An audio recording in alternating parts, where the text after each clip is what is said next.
It is the Cowboys and Falcons, the on-again, off-again suspension saga surrounding the Cowboys running back Ezekiel Elliott is off for now, pending another day in court Thursday, which means he's with the team for the moment and looking to preserve the league's best rushing attack since Week 7.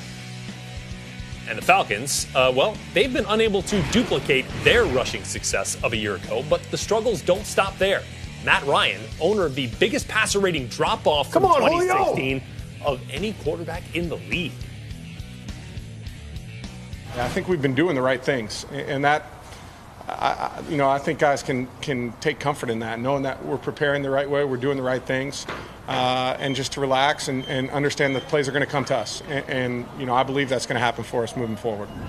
All right, so while Matt Ryan and the Falcons try to figure things out, Coach, on the other side, Dak Prescott, maybe even better than he was a year ago, especially these last 6 games. And he's actually even been more efficient running the ball. What challenge does that present for the Atlanta defense? Well, the Atlanta Falcons know, okay, we got to stop the running game of the Dallas Cowboys. But it's not just Ezekiel Elliott. Right. It's Dak Prescott. He doesn't run a lot, but he's effective. And they just came off a game against Cam Newton where they gave up 86 yards on 9 carries. Why? Because look at the number count here. I've got a hat on a hat. When you play Cam Newton, when you play Dak Prescott, they're a +1 if you allow them to go a hat on a hat. Now you're going to see here, the end comes crashing down. He's totally ignoring the fact this is Cam Newton. He's going to blow up this run on Stewart coming inside. Nope, because I'm going to run this naked boot out the backside. He's got to worry about the same type of thing, whether it's the boot, whether it's the read option from Dak Prescott. Let's look at Dak Prescott a little bit here. You can see against the Rams, they're going to play man defense. That means the linebackers and the running backs are matched up man for man. What does that mean on a 4-man rush? It splits like the Red Sea.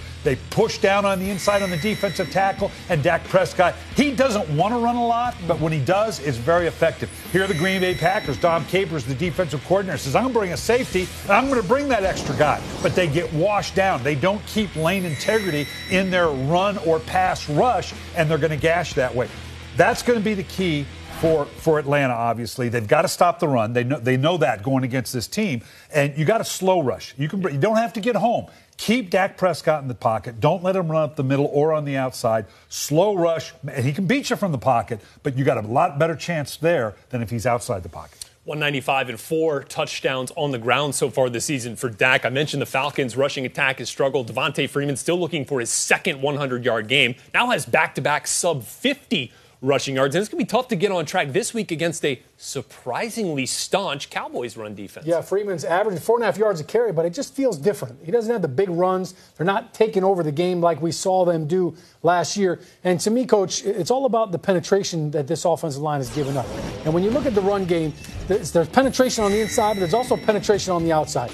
You're going to see the right tackle, the penetration by this defensive end right now. And on the backside, Andy Levitre, the left guard, doesn't cut this nose down.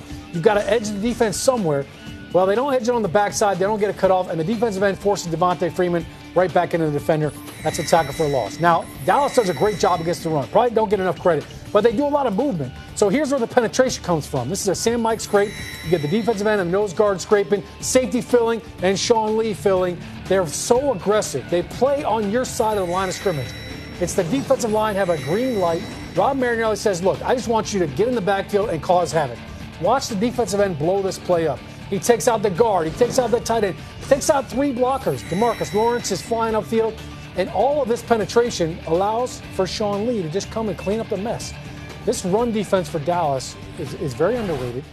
Now, we know they get after the quarterback, but take a look at what this defense does with or without Sean Lee. Now, he missed 3 games. To me, the things that jump out right there, points per game, 18 points a game with Sean Lee on the field as opposed to 35. And the rushing yards are half when they don't have Sean Lee. Yeah, and look at the takeaways. Yeah. I mean, my God. All of that leads to we stop the run, we're stout, we get to get after the quarterback. That's what they're doing a great job of, especially with DeMarcus Lawrence. Yeah, and the Falcons might be without Julio Jones this week. Wow. He was banged up, did not participate in practice today.